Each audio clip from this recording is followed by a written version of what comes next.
Hi, this is Amie at the Virtual Planetarium at Raritan Valley Community College. Let's take a look at some of the things we can see in the sky for the week of January 3rd. First, I want to wish all of you a Happy New Year. Let's hope 2021 is better than 2020. For eons, agrarian cultures began the new year on a solstice or an equinox. The first time January 1st was used as New Year's Day was in 45 BC, when Julius Caesar started the Julian calendar, a calendar based on the solar cycle of 1 year containing 365 days, and every fourth year having 366 days. Prior to this, the year began on March 1st. With the fall of the Roman Empire, New Year's Day was moved to align with Christian festivals. By the 7th century, the year began on Christmas Day. Around the 9th century, the new year began on March 25th, a Christian holiday 9 months before Christmas, when the angel Gabriel announced to the Virgin Mary that she would become Jesus' mother. When the Gregorian calendar was introduced in 1582, New Year's Day was moved back to January 1st. Most European countries used this calendar, but not England and its colonies. They didn't adopt it until 1752.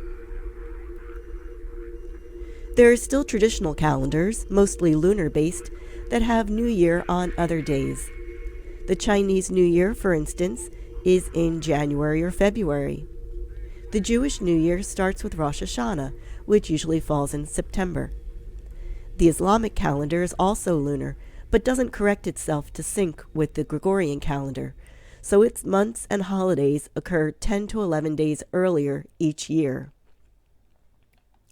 Speaking of moon phases, we'll have a last quarter moon on January 6th, a new moon on January 13th, and a first quarter moon on January 20th. Finally, our days are starting to get just a little bit longer. This week, the sun is rising around 7:20 a.m. and setting around 4:45 p.m. Now, we all remember looking for Jupiter and Saturn in the sky. They are still there, but you're going to have to go outside about half an hour after sunset and have an unobstructed view of the southwestern horizon. At 5:15 p.m., which is about half an hour after sunset, Jupiter and Saturn are only about 8 degrees above the horizon. I feel like we've been ignoring Mars over the past few weeks and months.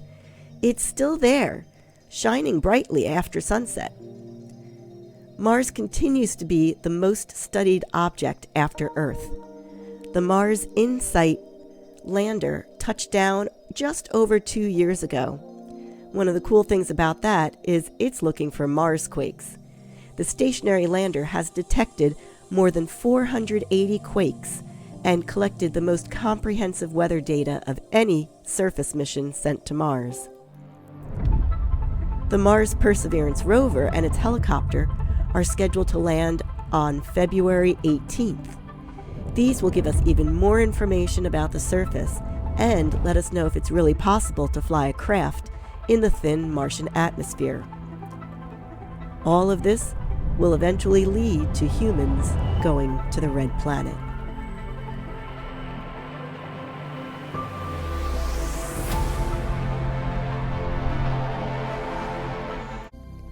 Two hours after sunset, we can see two other red objects in the sky. This time, these are stars, not planets. Aldebaran is the brightest star in Taurus the Bull. It's an orange star, roughly 7,000 degrees Fahrenheit at the surface. And Aldebaran is at the top of a V shape of stars that marks the bull's face. Our second reddish object in the sky, or star in the sky, is Betelgeuse, the brightest star in the constellation Orion the Hunter.